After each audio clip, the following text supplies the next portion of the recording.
আজ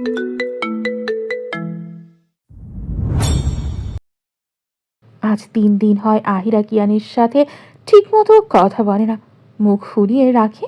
রাতেও ওই রুমেও যেতে চায় না, কিন্তু কিয়ান জোর করে করে করে রুমে এনে তাকে শক্ত করে আঁকড়ে ধরে ঘুমিয়ে পড়ে। যেন আহিরার রাগে কিয়ানের কিছুই যায় আসে না। এই কারণে আহিরার আরও অভিমান জমেছে কিয়ানের ওপর। রিয়াদের বাড়িতে আহিরা আসতে চায়নি। প্রথমে সবচেয়ে বড় কারণ হলো নাদিম। রিয়ার জন্মদিনে নাদিম থাকবে, আর সেই নাদিমের মুখোমুখি হতে একদমই চায় না। সেদিনের পর নাদিমকে তেমন দেখা যায়নি, তাই আহিরারও আর ব্যাপারটা কিয়ানকে জানায়নি। রাজীব সহ সামনে নিয়েছে। রাজীব সবসময় আহিরাকে নিজের বোনের মতোই আদর করে। সে পেশায় একজন এমবিবিএস ডাক্তার, এখানের একটা প্রাইভেট হসপিটালে কাজ করে। লন্ডন থেকেই এমবিবিএস শেষ করেছে। এরপর আবারও বাংলাদেশে ব্যাক করেছে। কিয়ানের সাথে কলেজ লাইফ থেকে ফ্রেন্ড তারা। রাজীবের বাবার লন্ডনেই নিজেদের ব্যবসা রয়েছে, সেটা তার বড় ভাই আর বাবাই সামলায়। রাজীব বর্তমানে তার মায়ের সঙ্গে এখানেই থাকে, তবে কয়েকদিনের ভেতরে তার মা সহ সে লন্ডনে যাবে। রাজীবের কিছু কাজ থাকায় রাজীবের মাও বেশ আদর করেন আহিরাকে। বলতে গেলে রাজীবের বাড়িটা আহিরা নিজের আর একটা বাড়ি। শ্বশুর বাড়িতে যেমন আদর পায়, ওই বাড়িতে গেলে নিজের বাপের বাড়ির অনুভূতি পায়। মোস্তফা হোসেনের বাড়িতে ইচ্ছারা যাওয়া পড়ে না, আর তার যাওয়াটা তার চাচি পছন্দ করে না, তাই কিয়ান সেখানে যেতে দেয় না। আহিরার বাধ্য মেয়ের মতো সেখানে যায় না। মাঝে মাঝে মোস্তফা হোসেনের সাথে ফোনে কথা বলে। যতই হোক ওই বাড়িতে আপন বলতে মোস্তফা হোসেনই ছিল, তাই ওই মানুষটাকে কি করে ভুলবে আহিরা। শিকদার বাড়ির সম্পূর্ণ শিকদার বাড়ি খুবই মার্জিতভাবে সাজানো হয়েছে। চারিদিকে সাদা রঙের মরিচ বাতি দিয়ে বাড়ির জায়গাটা সাজানো হয়েছে, যার কারণে দূর থেকে দেখতে অনেক সুন্দর লাগছে। আহিরা রাহেরা চৌধুরী পিছে পিছে হাঁটছে। রিয়াদের বাড়ি এই প্রথমবার এসেছে, তাই কাউকেই তেমন সেভাবে চেনে না। শুধু কয়েকবার রিয়ার মা ইশরাত শিকদারকে দেখেছিল। রিয়ার বাবাকে এখনো অবধি দেখা হয়নি। রাহেলা চৌধুরী আহিরাকে সবার সাথে পরিচয় করিয়ে দিচ্ছেন। সকলেই প্রশংসায় পঞ্চমুখ আহিরাকে দেখে। আহিরার রূপ থেকে শুরু করে ব্যবহার সবকিছুই মানুষের মন কেড়ে নেওয়ার মতো, যার কারণে খুব সহজেই অপরিচিতদের মাঝেও আহিরাকে বেশ পছন্দ করছে। আহিরা একটা জিনিস খুব ভালো করে লক্ষ্য করো যে রিয়ার মা ইশরাত শিকদার তাকে হয়তো তেমন একটা পছন্দ করেনি, যেটা তার মুখভঙ্গি দেখে বোঝা যাচ্ছে। এদিকে রিয়া তার বার্থডে উপলক্ষে অনেক গর্জিয়াস ভাবে সেজেছে। গায়ে পিঙ্ক কালারের বড় গ্রাউন্ড জড়ানো, সাথে পিঠ অব্দি চুলগুলো হালকা কার্ল করে খুলে দেওয়া। রিয়া এমনিতেই অনেক সুন্দর, তার উপর আজকে এমন সাজে আরও অসম্ভব রকমের সুন্দর লাগছে। নাদিম পলকবিহীন দৃষ্টিতে রিয়ার দিকে তাকিয়ে রয়েছে। রিয়া কি বুঝে এই দৃষ্টির মানে? হয়তো না, আজও রিয়াকে নিজের অন্তঃকরণে থাকা অনুভূতিগুলোকে বলা হয়ে ওঠেনি রিয়াকে। নাদিমকে নিজের দিকে এভাবে তাকিয়ে থাকতে দেখে রিয়া নাদিমের মুখের সামনে তুড়ি বাজিয়ে বলে ওঠে, এইভাবে কি দেখছিস? মনে আছে তো আজকে কি করতে হবে?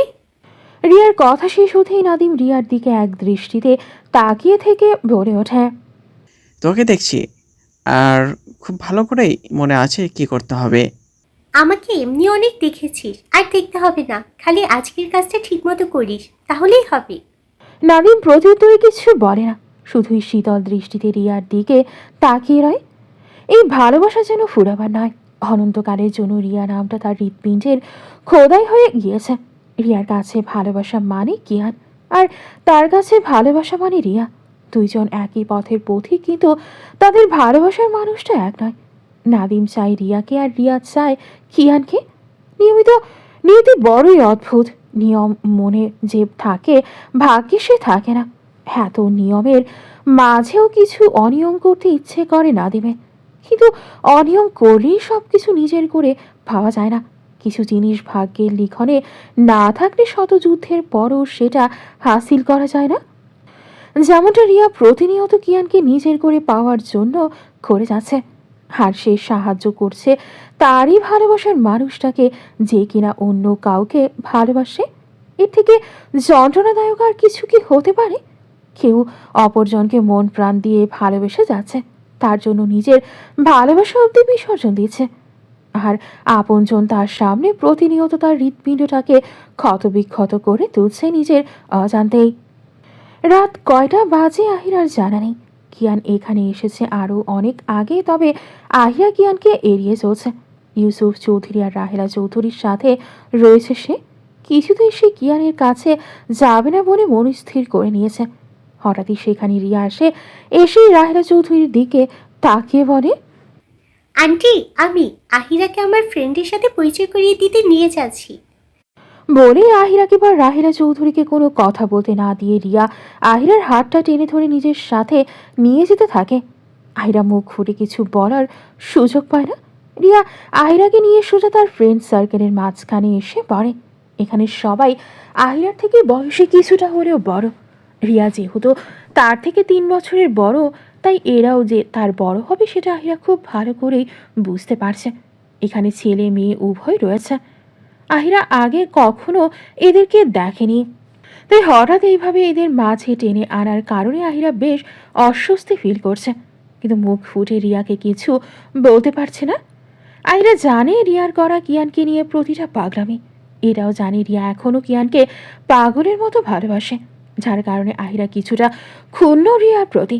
এদিকে রিয়া এক এক করে সবার সাথে আহিরাকে পরিচয় করিয়ে দিতে থাকে। সবার সাথে আহিরা টুকটাক কথা বলছে। হঠাৎই রিয়া একটা ড্রিঙ্কের গ্লাস আহিরার দিকে এগিয়ে দিয়ে বলে, নাও, এটা খাও আহিরা, ভয় পেও না, এটা একটা সফট ড্রিঙ্ক, তাই কিছুই হবে না। কথা শেষ হতেই এক প্রকার জোরপূর্বক আহিরার হাতে গ্লাসটা ধরিয়ে দেয়। পাশে থাকা রিয়ার ফ্রেন্ডরাও আহিরাকে খাওয়ার জন্য বলতে থাকে। আহিরা কোনো কিছু না ভেবেই ড্রিঙ্কটা খেয়ে নেয়। ড্রিঙ্কটা খাওয়ার পরেই আহিরার শরীর কেমন জানি একটা ঝাঁকি দিয়ে ওঠে। আহিরা বুঝলো না ড্রিঙ্কটা খাওয়ার পর এমন কেন লাগলো। এরপর সবাই মিলে আরও নানা রকমের কথা বলতে থাকে, কিন্তু এইদিকে ধীরে ধীরে আহিরার মাথা কেমন জানি চক্কর দিয়ে উঠছে। মনে হচ্ছে চারিদিকটা কেমন জানি ঘূর্ণি পাকের মতো ঘুরছে, সবকিছু কেমন ঘোলাটে ঘোলাটে দেখাচ্ছে। এর মধ্যে রিয়ার আরও একটা গ্লাস আহিরার দিকে এগিয়ে দেয়। আহিরা বারবার না করছিল, কিন্তু রিয়া জোরপূর্বক আহিরাকে গ্লাসে থাকা জুসটা পান করাতে থাকে। আরেক গ্লাস খাওয়ার পর আহিরা যেন দিন দুনিয়া ভুলে যেতে বসেছে। সবকিছু আগের থেকেও বেশি ঘোলাটে হয়ে উঠেছে। চোখের সামনে যা কিছু আছে সবকিছু ডাবল ডাবল হয়ে গিয়েছে।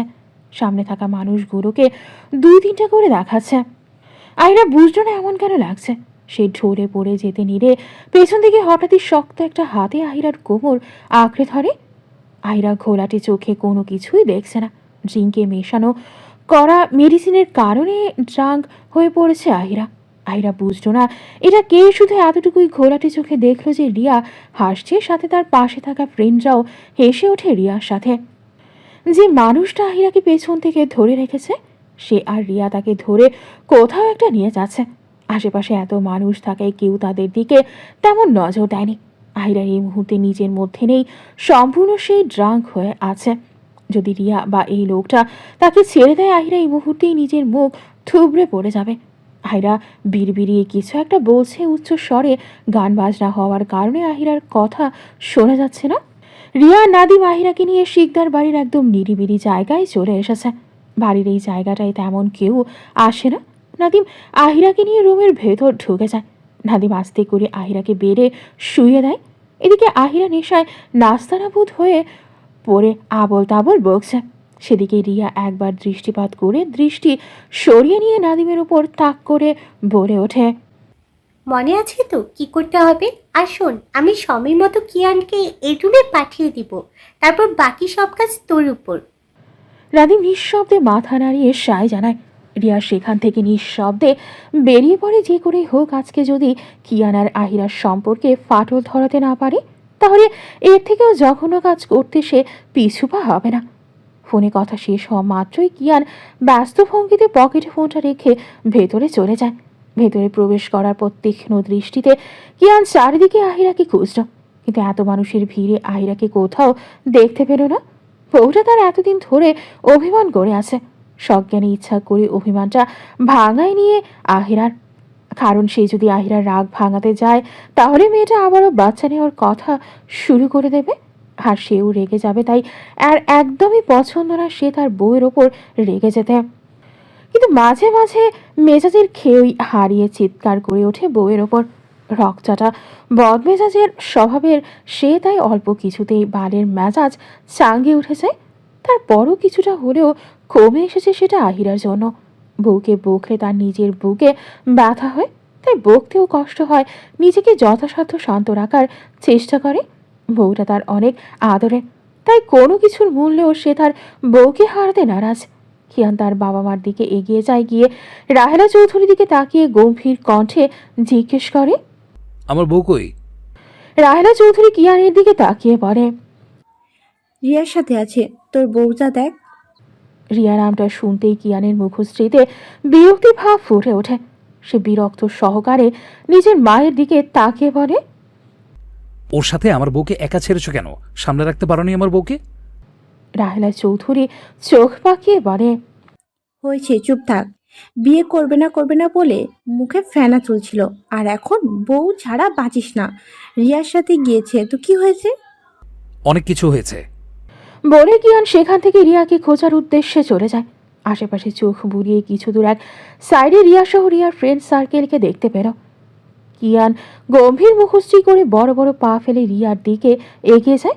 এর মাঝে হঠাৎ একটা ওয়েটার কিয়ানের একদম সামনে এসে পড়ে।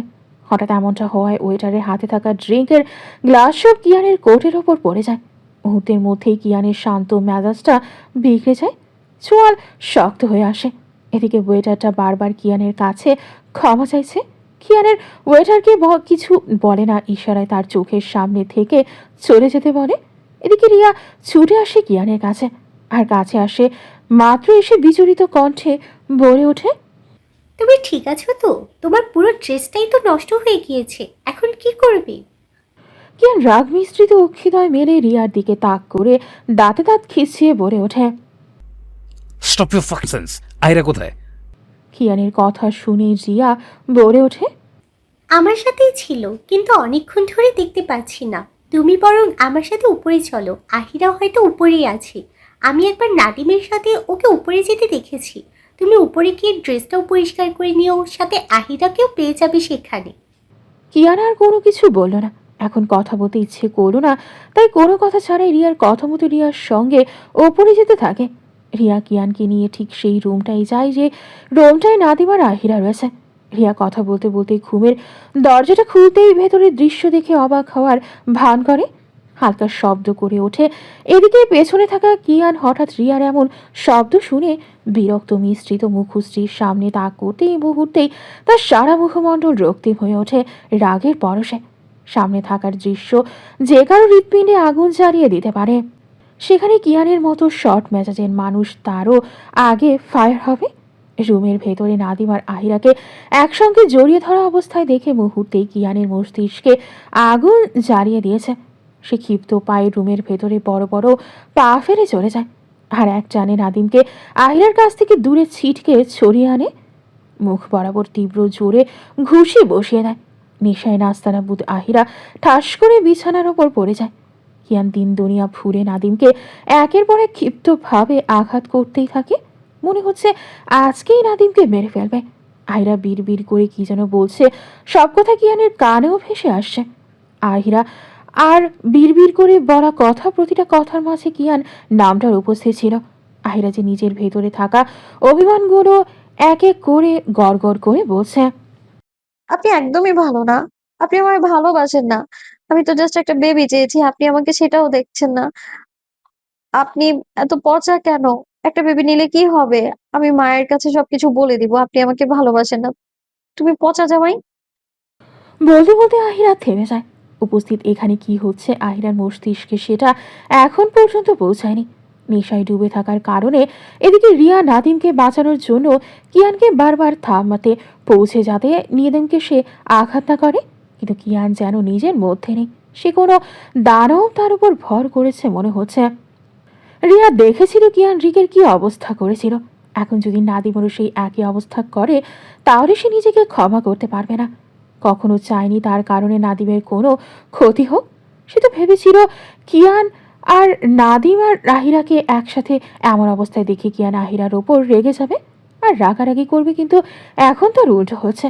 কি করবে ভেবে পাচ্ছে না, তাই সে কিছুক্ষণ ভাবাভাবির পর কিয়ানের উদ্দেশ্যে বলে ওঠে, কিয়ান, প্লিজ স্টপ। তুমি নাদিমকে কেন মারছো? দোষ তো আহিরা করেছে। বিবাহিত হওয়ার পরেও সে নাদিমের সাথে এভাবে ধরা পড়েছে, সেখানে তুমি আহিরাকে কিছু না বলে নাদিমকে কেন মারছো? রিয়ার কথা যেন আগুনে ঘি ঢালার মতো কাজ করল। কিয়ান নাদিমকে ছেড়ে রিয়ার দিকে তাকিয়ে তীব্র রাগের সহিত জোরে চিৎকার করে বলল, জাস্ট শাট আপ। ও কিসের দোষ করেছে? ওর দিকে দেখছিস? ওকে নেশা করিয়েছে কে? তোর সাথেই তো ছিল আমার বউ। সাহস কি করে হলো আমার অনুমতি ব্যতীত আমার বউকে ড্রিঙ্কস করানোর? কলিজা কি তোর পট্ট বেশি বড় হয়ে গেছে না? এই কলিজা ছিঁড়ে কুকুরকে খাওয়াতে আমার 2 মিনিটও লাগবে না। এই কুত্তার সাহস কি করে হলো আমার বউকে স্পর্শ করার?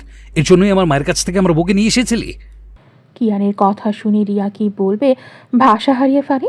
এত কিছু করো, তারপরও সে কিয়ানের মনে আহিরার জন্য সামান্য সন্দেহটুকু প্রবেশ করাতে পারল না। উল্টো তার বউকে নেশা করানোর কারণে তার কলিজা ছেঁড়ার ভয় দেখাচ্ছে। এতটা ভালোবাসে কিয়ান আহিরাকে। রিয়ার অক্ষিদয়ে আবারও অশ্রুকণা জমা হতে শুরু করে। টলমলে চোখে সে কিয়ানের দিকে তাকিয়ে রয়েছে। আধভাঙা গলায় আবারও বলে ওঠে, কি? আর আহিরা তোমার উপর চিট করেছে, আর তুমি সেটা দেখেও না দেখার ভান করছো? আমি কেন আহিরাকে ড্রিঙ্ক করাতে যাব? আহিরা তোমার উপর চিট করেছে। রিয়ার কথাগুলো যেন কিয়ানের সহ্য হলো না। তীব্র রাগের হুঙ্কার দিয়ে উঠেছে আবারও। কারে কেঁপে ওঠে সারা রোম। রিয়া চোখ বন্ধ করে নেয় ভয়ে। ফ্লোরে ছিটকে নাদিম পড়ে আছে। চোখ মুখ দিয়ে তার রক্ত পড়ছে, পুরো মুখটাই তার রক্তাক্ত হয়ে গিয়েছে। জ্ঞান তীব্র রাগে হুঙ্কার দিয়ে বলে ওঠে, just shut up your fucking mouth beach. সাহস কি করে হলো তোর এসব বলার? ভুলে গেছিস কার সামনে দাঁড়িয়ে আছিস নাকি মনে করিয়ে দেব? তুই কেন আমার বউকে ড্রিঙ্ক করাতে যাবে? এইটা তুইও খুব ভালো করে জানিস। তোর মতো বেয়াদব আর দুটো দেখিনি। বারবার তোকে এত অপমান করি, তারপরও তোর লজ্জা হয় না? দেখিস না তোর মতো বেয়াদবকে পাত্তা দিই না, তারপরও বেলচ্ছার মতো আমার পিছনে পড়ে আছিস কেন? নেক্সট টাইম তোর মতো বেয়াদব আর এই শুয়োরের বাচ্চাকে যদি আমার বউয়ের আশপাশেও দেখেছি, তাহলে সেই দিনই তোদের কবরে পুঁতে দেবো। বলে বিছানায় অচেতন অবস্থায় পড়ে থাকা আহিরাকে নিজের কোলে তুলে নেয়। এরপর তীব্র রাগে বড় বড় পা ফেলে সেই রুম ত্যাগ করে সোজা নিচে চলে যায়। আহিরা এখনো অচেতন অবস্থায়ও কিয়ানের নামে নালিশ করেই যাচ্ছে। পুরো পার্টিতে থাকার লোকজন হঠাৎ এরকম অবস্থায় কিয়ান আর আহিরাকে দেখে সবাই বাঘা চোখে তাকিয়ে আছে। তবে এই সবে কিয়ানের কিছু যায় আসে না। সে এক মুহূর্ত আর এই বাড়িতে থাকবে না। আহিরাকে এমন অচেতন অবস্থায় দেখে রাহেলা চৌধুরী আর ইউসুফ চৌধুরী কিয়ানের কাছে এগিয়ে এসে কিছু বলতে নেবেন, তার আগে কিয়ান সেখান থেকে হনহনিয়ে বেরিয়ে যায়। তারা কেউ কিছুই বুঝতে পারে না হঠাৎ কিয়ানের কি হয়েছে, আর আহিরাই বা এমন করে আছে কেন। বর্তমানে সময়ের সমাপ্তি ঘটে কেটে গিয়েছে গোটা 2 দিন। এই 2 দিনে কিয়ান আহিরার সাথে কথা বলেনি কোনো প্রকার। সেদিন আহিরার সঙ্গে নাদিমকে দেখে রেগে আছে ব্যাপারটা এমন নয়। কিয়ান রেগে আছে তাকে না জানানোতেও। যদি নাদিমের থেকেও খারাপ কিছু করত আহিরার সাথে, তখন কি হতো? আহিরা যতবার কথা বলার চেষ্টা করেছে, কিয়ান মুখ দিয়ে একটু শব্দ বের করেনি। নবদিনের আলো নিভে গিয়ে রাত্রি নেমে এসেছে আবারও। আহিরার রুমে বসেছিল। রাত 11:30 বাজে। এমনি সময় হলে কিয়ান 10টার মধ্যে এসে পড়ত। খুব বেশি সমস্যা না হলে আহিরা নিজের রুমেই বসেছিল। তখনই বাইরে থেকে গাড়ির শব্দ পেতেই বিছানা থেকে উঠে বারান্দায় চলে যায়। বারান্দায় দাঁড়াতেই কিয়ানের গাড়ি বাড়ির ভেতরে ঢুকতে দেখতে পায়। আহিরা দাঁড়িয়ে থাকে যতক্ষণ পর্যন্ত কিয়ান বাড়ির ভেতরে প্রবেশ করা মাত্রই আহিরাও রুমে চলে আসে। কিছু সময় অতিবাহিত হওয়ার পর কিয়ান রুমে প্রবেশ মাত্রই আহিরা কোথা থেকে এসে কিয়ানের গলা আঁকড়ে ধরে। কিয়ান বেশ লম্বা হওয়ায় আহিরার বেশ বেগ পেতে হচ্ছে, তারপরও আহিরা কিয়ানকে শক্ত করে আঁকড়ে ধরে আছে। কিয়ান গম্ভীর মুখে আহিরার মুখশ্রীর দিকে না তাকিয়েই এক হাতে আলগা করতে আহিরা ঠিক মতো ঠাঁই পায়। আহিরার অধরদ্বয়ের ভাঁজে হাসির রেখা ফুটে ওঠে। আহিরা কিছু না ভেবে পরপর কিয়ানের সারা মুখশ্রীতে অসংখ্য চুমুতে ভরিয়ে দিতে থাকে। কতখানি চুমু দিল আহিরার জানা নেই, কিন্তু যতক্ষণ পর্যন্ত হাঁপিয়ে ওঠেনি ততক্ষণ পর্যন্ত দিয়েই গেছে। কিছু সময় অতিবাহিত হওয়ার পর আহিরা থেমে যায় আর কিয়ানের দিকে তাকিয়ে মায়া মায়া কণ্ঠে বলে, এত রাগ করে আছেন কেন? আমার বুঝি আর ভালোবাসেন না? আপনি এমন করবেন দেখে তো আপনাকে বলিনি আমি। আর এই পাদিম তো রাজীব ভাইয়া বলার পর আর বিরক্ত করে না। তাই ভেবেছিলাম এই পাদিমের বাচ্চা আর কিছু করবে না। নইলে তো বলে দিতাম আরো আগে। বিশ্বাস করুন। নাকি আপনি ভাবেন সত্যি ওই পাদিমের জন্য আপনাকে চিট করেছিলাম আমি? এরপরও কিয়ানের মুখ দিয়ে কোনো কথা বের হয় না। সেটা দেখে আহিরার মন আরও ক্ষুণ্ণ হয়ে যায়। সত্যি কি কিয়ান তাকে বিশ্বাস করে না? এটা ভাবতেই আহিরার বুকটা নড়ে ওঠে। রিয়ার ওপর ভীষণ রাগ লাগছে তার। রিয়া কেন এমনটা করলো? এমনটা যদি হতো সে কিয়ানের প্রেমিকা আর রিয়া কিয়ানকে খুব করে চাইছে, তাহলে সে ভাবত। কিন্তু কিয়ান তার স্বামী, আর সে তার স্বামীকে অসম্ভব রকমের ভালোবাসে। আর এই ভালোবাসা ফুরাবার নয়। কোথায় সে ছিল প্রতিনিয়ত চাচি আর তার চাচাতো বোনের অত্যাচার আর তিক্ত কথা শুনে তার দিন শুরু হতো, আর শেষটাও হতো একইভাবে। মা বাবার ছায়া হারিয়ে আরও বছর খানিক আগে। এরপর আর বাবা মার ভালোবাসা কেমন হয় সেটা তার জানা ছিল না। ইচ্ছে হতো খুব সেই ছোটবেলার মতো ব্যথা পেলে কান্না করতে করতে মায়ের বুকে ছুটে যেতে। বাবা আসলে বাবার কাছে নিজের ব্যথাটাকে দেখালে সেখানটায় বাবা তার ভালোবাসার স্পর্শ ভরিয়ে দিত আর বুকে টেনে নিত।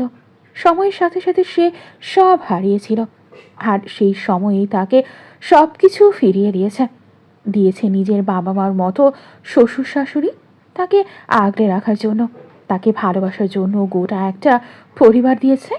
সেটার অভাব সে এতদিন করে এসেছে। আর সবচেয়ে বেশি দিয়েছে এমন একজন স্বামী যে কিনা তাকে তার চাওয়ার থেকেও বেশি ভালোবাসে। এত সুখ যে আহিরার কপালে লেখা ছিল সেটা তার জানা ছিল না। দুঃখের পরেই সুখ আসে, এই কথাটার মানে সে আজকের দিনে এসে খুব ভালো করে উপলব্ধি করতে পারে। কথা বলুন। নাহলে আমি এই বাড়ি ছেড়ে চলে যাব। যেখানে আপনিই আমায় বিশ্বাস করেন না সেখানে থাকার তো কোনো মানে হয় না। বলেই আহিরা কিয়ানের গলা ছেড়ে যেতে চাইলে কিয়ানের শক্ত হাতের বাঁধনে আটকা পড়ে। কয়েকবার নড়াচড়া করে ছাড়া পাওয়ার চেষ্টা করে, কিন্তু কোনো লাভ হয় না। তাই আহিরা শান্ত হয়ে সেভাবেই রয়।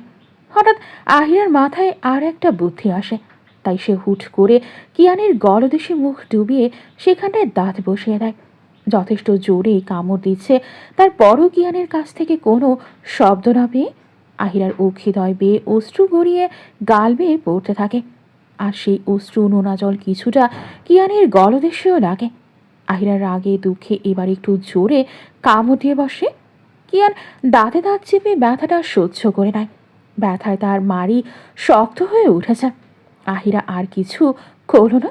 কিয়ানকে ছেড়ে দিয়ে কিয়ানের গম্ভীর মুখশ্রীর দিকে তাকিয়ে কান্না করতে করতে বলে, আপনি খুব বাজে লোক আপনি। কিছু হলেই খালি এমন করেন আপনি। থাকবো না আমি আপনার সাথে। করব না আপনার সংসার।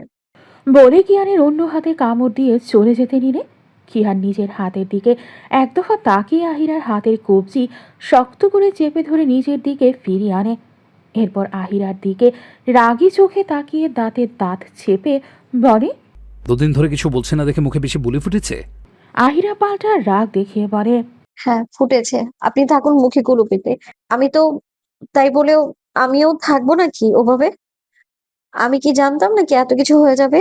আর ওই ছেলে যে এতদিন পর এমন কিছু করবে আমি কি জানতাম? রাজীব ভাইয়া সেদিন ওই ছেলেকে শাসানোর পর আর আমায় বিরক্ত করেনি। তাই আর বলিনি। ভেবেছিলাম আপদ বিদায় হয়েছে। নেক্সট টাইম যদি এমন কিছু হয় আর তুই আমাকে না জানাস, আই সোয়ার কি করব নিজেও জানি না। আহিরা কান্না থামিয়ে কিয়ানের বুকে মাথা দিয়ে হালকা ফোপাতে ফোপাতে বলে, হুম, মনে থাকবে। আপনি খালি রেগে যান। আমি তো কিছু করিনি, তারপরেও রেগে যান আপনি। কিছু না করেও অনেক কিছু করে ফেলা তুমি। আমাকে কি মানুষ মনে হয় না? তোমাকে নিয়ে আমি কতটা ডেসপারেট এটা জানার পরেও এমন কাজ কেন করো? সরি তো। আর করব না এমন কিছু। বিকেলের ঢোলে নামা প্রহরটা যেন আজ অদ্ভুত এক অনুরণনে মুখর। পশ্চিম আকাশের রক্তিম আভা ধীরে ধীরে গলতে শুরু করে।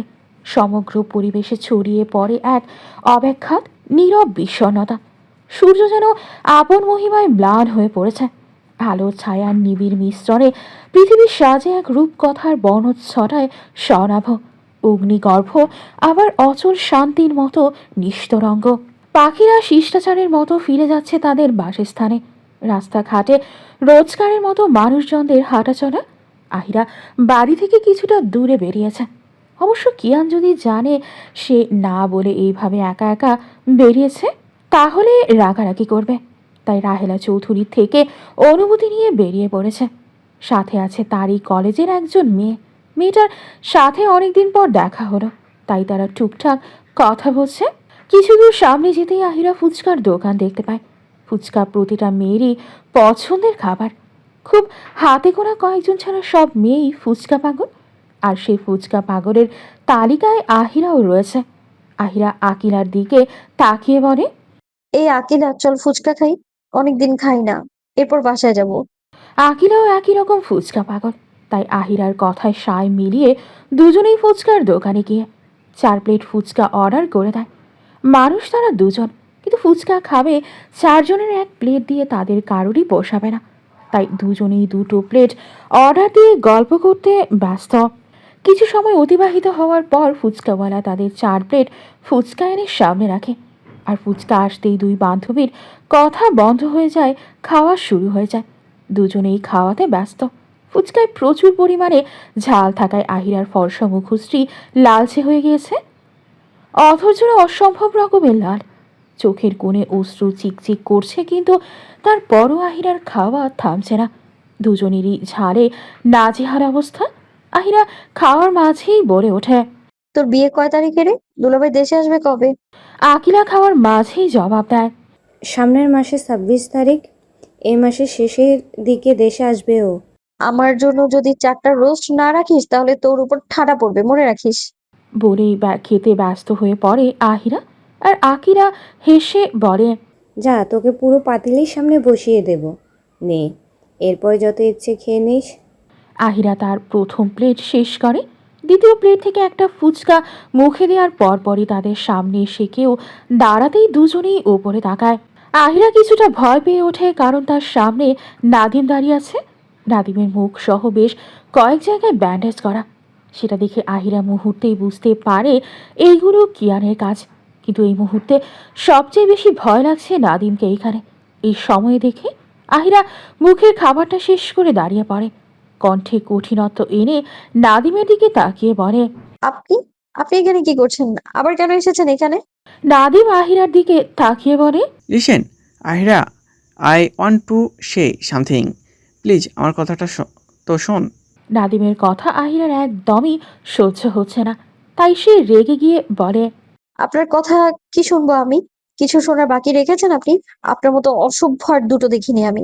চলে যান এখান থেকে, না হলে কিন্তু আমি আমার হাজবেন্ডকে ফোন করতে বাধ্য হব। আর আমার হাজবেন্ড আসলে আপনার কি হবে এটা তো খুব ভালো করে বুঝে গেছেন আপনি সেদিন। এদিকে আখিলা কিছুই বুঝতে পারছে না। তাই সে আহিরার কানে কানে গিয়ে জিজ্ঞেস করে। কে রে এটা, আর কি হয়েছে? আহিরা আখিলার দিকে তাকিয়ে আস্তে করে বলে, একটু পরে বলছি তোকে। এদিকে নাদিম আবারও আহিরার দিকে তাকিয়ে বলে, Ahira, please try to understand, give me one more chance. Ahira এবার সত্যি তার মেজাজের খই হারানো। মানুষ কতটা বেহায়া হলে এমন পর্যায়ে আসতে পারেন সেটা হয়তো নাদিমকে না দেখলে বুঝতে পারতো না সে। কি বুঝবো আমি? আর কিসের চান্সের কথা বলছেন আপনি? বাংলা কথা বোঝেন না? এবার এখানে কোন ক্ষতি করতে এসেছিলেন আমার, হ্যাঁ? সেদিন আমার ইজ্জত নষ্ট করতে চেয়েছেন, আজকে কি করতে এসেছেন? নাদিম আহিরার দিকে তাকিয়ে পলটাইলি বলে, কিছু না, শুধুই একবার আমার কথাটা শোন, বিশ্বাস কর, I really love you, I can't live without you, please আমাকে ফিরে দিও না, কিয়ানের থেকে বেশি সুখ দেব তোমাকে, আমার কাছে চলে আসো। আহিরা এবার কোনো কিছু তোয়াক্কা না করে নাদিমের গালে পরপর 2 কষিয়ে থাপ্পড় মারে। এরপরও যেন আহিরার ক্ষোভনা রাগ। আশেপাশের মানুষজন তাদের দিকেই তাকিয়ে আছে। বিষয়টা কেমন লজ্জাজনক, তেমনই অস্বস্তিকর। নাদিমের দিকে তাকিয়ে রক্তিম চোখে বলে, রোজ রোজ এসব কি মজা পেয়েছেন আপনি? সহজ কথা বোঝেন না?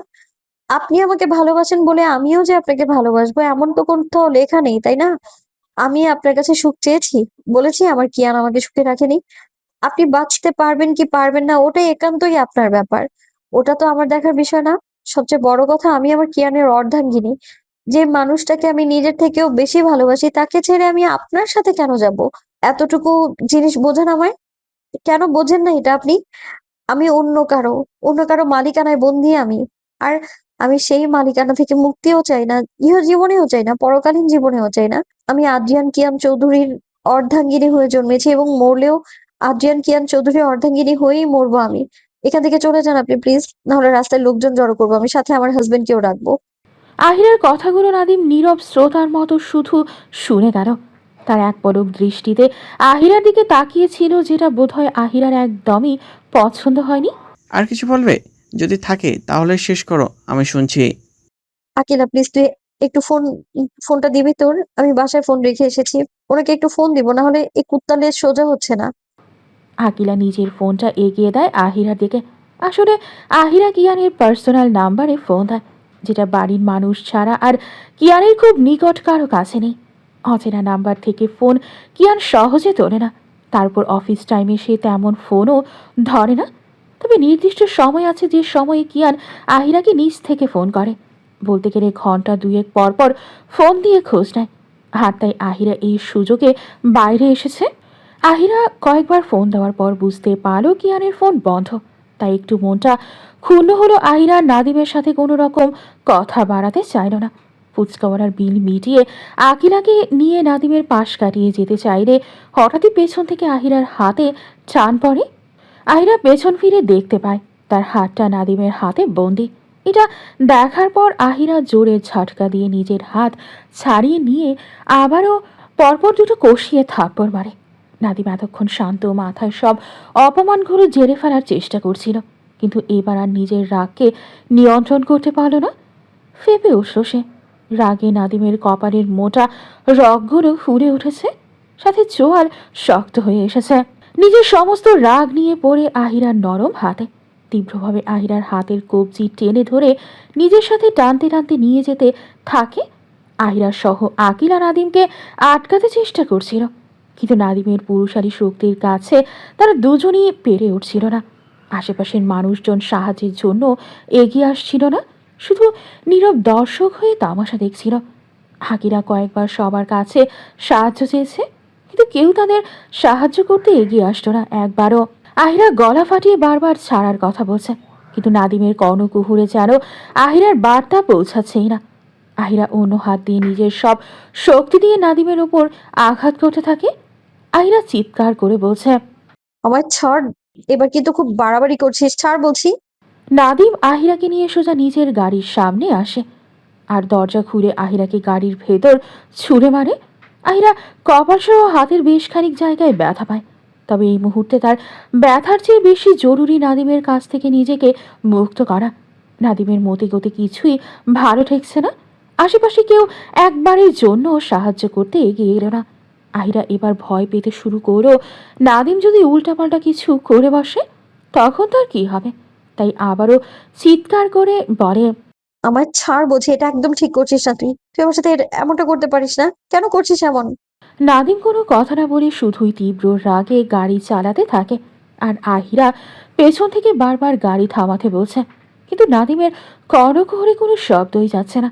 আহিরা কি করবে ভেবে পাচ্ছে না, তাই অস্থির চোখে চারিদিকে চোখ বুলিয়ে হঠাৎ কিছু একটা মাথায় আসতেই সে ঝাঁপিয়ে পড়ে নাদিমের হাতের ওপর। নিজের সব শক্তি দিয়ে কামড় বসিয়ে দেয়। হঠাৎ এমন কিছু হবে সেটা নাদিম বুঝতে পারেনি। ব্যথায় আর্তনাদ করে ওঠে সে।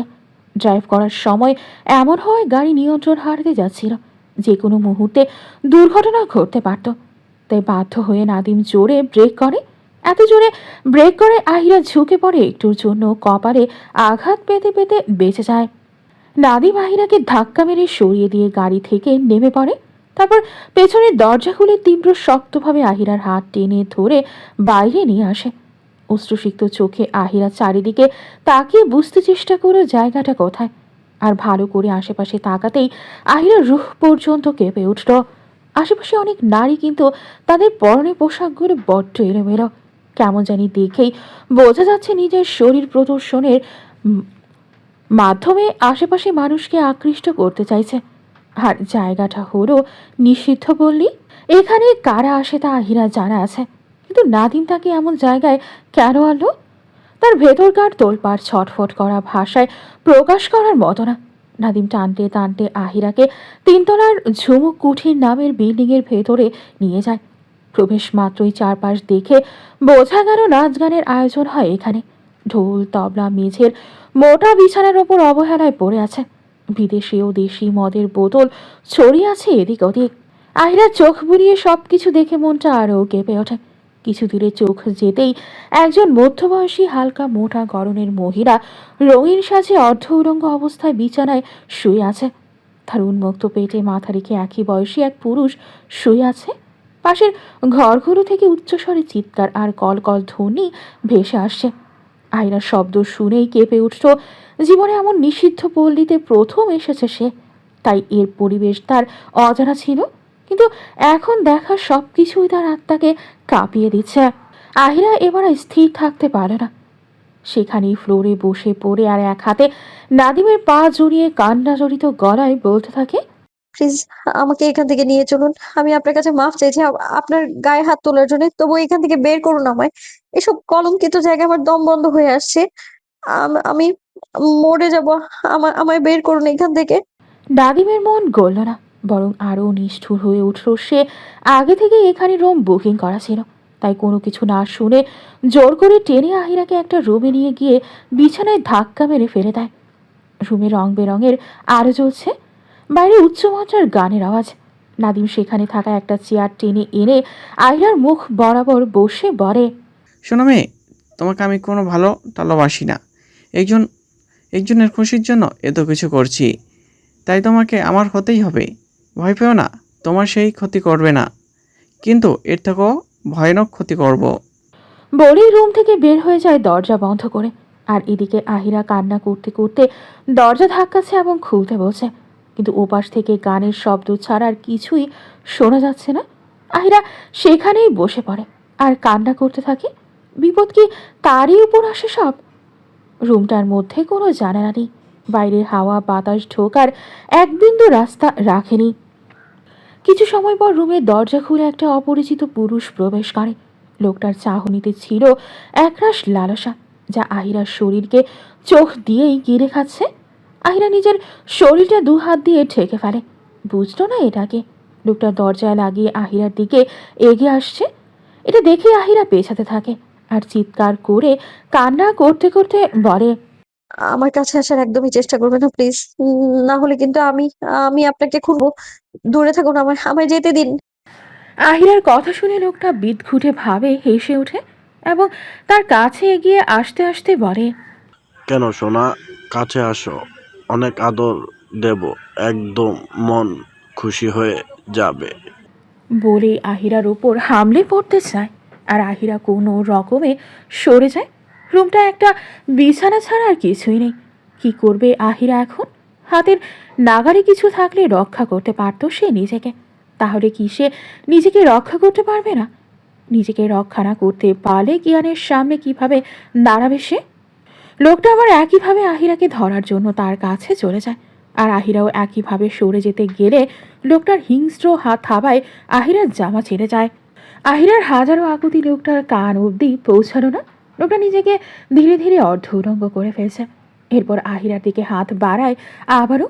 আহিরা গলা ফাটিয়ে চিৎকার করে নাদিমের কাছে সাহায্য চাইছে, তবে তার কণ্ঠস্বর নাদিম অবধি পৌঁছালো নাকি না আহিরা বুঝল না। তারপরও আহিরা থেমে নেই, চিৎকার করেই যাচ্ছে। এই নিষিদ্ধ পল্লীতে তার এই নিজের ইজ্জতকে বাঁচানোর জন্য করা আর্তচিৎকার এখানে থাকা প্রতিটা মানুষের ভেতর বিচলন সৃষ্টি করে না, কারণ তারা এই পরিবেশে অভ্যস্ত। তাই তার এই আর্তচিৎকারে কারো কিছু যায় আসে না। লোকটা আহিরার গলায় মুখ ডোবানোর চেষ্টা চালায়, কিন্তু আহিরার সময় মতো লোকটার পুরুষাঙ্গে পা দিয়ে আঘাত করে। এতে করে লোকটা তীব্র ব্যথায় ছিটকে সরে যায়। আর আহিরা কোনো রকমে দৌড়ে সেখান থেকে দরজার কাছে এসে দরজা খুলে বাইরে যেতে চাইলে সেটা বাইরে থেকে লক পাওয়া যায়। ভাগ্য যেন এখন সব দিক দিয়েই তার বাঁচার রাস্তা বন্ধ করে দিয়েছে। হঠাৎ লোকটা দরজার সামনে এসে দরজা খুলতে বলে। দরজাটা খুলে যায়। এরপর লোকটা তাকে ধাক্কা দিয়ে বাইরে চলে যায়। আর লোকটা যাওয়ার পর আবারও আরেকটা লোক আসে। সেও একইভাবে আহিরার সাথে ধস্তাধস্তি করে। এমন করে মোট 5 জন পুরুষ তার সাথে এমন নিকৃষ্ট কাজ করে। প্রত্যেকেই তাকে ভীষণ বাজেভাবে স্পর্শ করেছে। দ্বিতীয় জন এসে আহিরার হাত দুটো বিছানার সাথে বেঁধে দিয়ে গিয়েছে। আহিরা শুধু গলা ফাটিয়ে চিৎকার করে গেছে। আহিরার শরীর আর শক্তি নেই চিৎকার করার মতো। আহিরা বুঝল না লোকগুলো কেন তার সাথে কিছু করলো না। এমন করার মানে কি? কি করতে চাইছে আসলে নাদিম? আহিরার কান্না আর চিৎকার করতে করতে গলা ভেঙে গেছে। মনে হচ্ছে কণ্ঠনালী থেকে আর শব্দ বের হওয়ার জো নেই। নিভু নিভু অশ্রুসিক্ত চোখে তাকিয়ে আছে। হাত পা বাঁধা থাকে, তার উপর এত মোস্টামুষ্টি করার ফলে হাত পা কেটে ছুলে গেছে। ছোপ ছোপ রক্ত বের হয়েছে। হঠাৎ সেখানে নাদিম প্রবেশ করে। নাদিমকে দেখে আহিরা দুর্বল কণ্ঠস্বরে বলে, প্লিজ আমায় ছেড়ে দিন। আমি মেরে ফেলুন আমায়, আমায় তাও এত বড় ক্ষতি করবেন না আমার। মরে যাব আমি। নাদিম এগিয়ে আসে আহিরার দিকে। তারপর তার হাতে থাকা গ্লাসটার পানি জাতীয় কিছু একটা আহিরার মুখ চেপে ধরে জোর করে খাইয়ে দেয়। আহিরা মুখ থেকে ফেলে দিতে চেয়েছিল, কিন্তু নাদিম সেটা হতে দেয়নি। মুখটা চেপে ধরে রেখেছিল যাতে আহিরা সেটা ফেলতে না পারে, যার কারণে আহিরা এক প্রকার বাধ্য হয়েই সেটা গিলে নেয়। এরপরই নাদিম আহিরার মুখের উপর থেকে হাতটা সরিয়ে আনে। আহিরা আবার বলে ওঠে, আমায় ছেড়ে দিন প্লিজ। আমাকে ছেড়ে দিন। আমায় অপবিত্র করবেন না। আমি অপবিত্র হতে চাই না। আমায় ছেড়ে দিন প্লিজ। আহিরা বুঝল না তার কি হলো। আহিরার মনে হচ্ছে তার সারা দুনিয়া ঘুরছে, ঠিকমতো তাকিয়ে থাকা দায় হয়ে পড়েছে তার জন্য। মাথার ভেতরটা কেমন ভন ভন করে ঘুরছে। চোখ দুটো আগের থেকেও খুলে রাখা দায় হয়ে পড়েছে। এরপর আর কি আহিরার অক্ষিদয় ডুবে গেল অস্তমান সূর্যের মতো। থমথমে পরিবেশ বিরাজমান, চারিদিক পর গান বাজনার সাউন্ড ছাড়া অন্য কোনো শব্দ শ্রবণগোচর হচ্ছে না। চারিদিকে অন্ধকারে আচ্ছন্ন। আহিরা সজাগ হয়েছে একটু আগে, তবে সে এখনও নির্বিকার। কোনো রকম প্রতিক্রিয়া দেখাচ্ছে না। দেখাবে কি করে? সে হুঁশে থাকলে তো। এখনো কেমন যেন টলছে দুনিয়াটা। তার চারিদিকে সবকিছু যেন তরঙ্গময় প্লাবনে ভাসছে। কত সময় পার হয়েছে জানা নেই তার। তার সাথেই বা কি হচ্ছে এটাও তারও মাথায় নেই। কিছুক্ষণ পরে আহিরা পুরোপুরি অক্ষিদয় মেলে তাকায়। শয্যায় বাধা থাকা অবস্থায় চতুর্দিক এলোমেলো দৃষ্টি ফেরে জানতে চাইলেও সে এখন কোথায়। ঘোলাটি দৃষ্টিতে সবকিছু পর্যবেক্ষণ করলো, কিন্তু দৃষ্টিতে সবকিছু কেমন অস্পষ্ট। ফলস্বরূপ চারিদিকের পরিবেশ বুঝে উঠতে কিয়ৎক্ষণ সময় লেগে গেল আহিরার। কিছু সময় ঘোলাটির দৃষ্টি স্পষ্ট হয়ে যখন ওর চৈতন্যে সবটা স্পষ্ট হলো আহিরার, আহিরা পুরো চাতাল নজর ঘুরিয়ে নিজেকে আবিষ্কার করে এক অন্ধকারে আচ্ছন্ন একটা রুমে।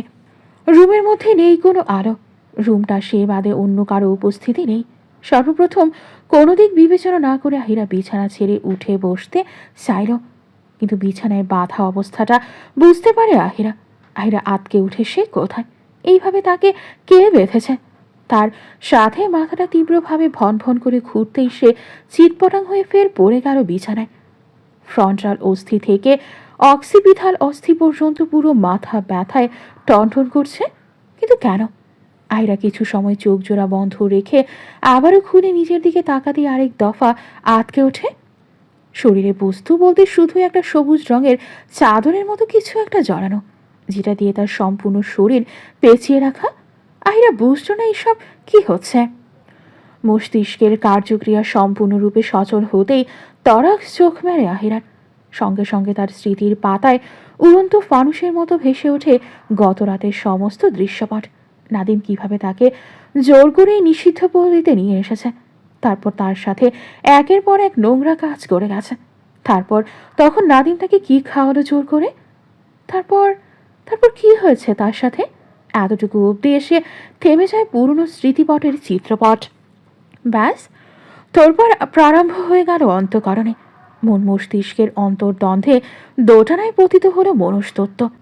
আহিরা অসীম চেষ্টা করার পরেও কিছুতেই মনে করতে পারল না এর পরের ঘটনা। উদ্ভ্রান্তের মতো অবিরাম ক্রন্ধনে চোখের কুনিশ বেয়ে দরদর করে ছুটছে বাঁধ বা ধারা অশ্রুকণা। কিয়ানকে কি জবাব দেবে সে? সে তো কলঙ্কিত হয়ে গেছে। অনর্গল শব্দ করে কেঁদে ওঠে। এই কান্না যেন আহিরা আত্মা অব্দি কাঁদিয়ে তুলছে। আহিরার জানা নেই তার সাথে কি হয়েছে। তার জামা কাপড় নেই শরীরের, এর মানে তো এটাই দাঁড়ায় আদিন তার সব কিছু শেষ করে দিয়েছে। সে বাঁচবে কিভাবে? কিয়ানকে কি জবাব দেবে? সে তো অপবিত্র হয়ে গেছে, এখন কি হবে?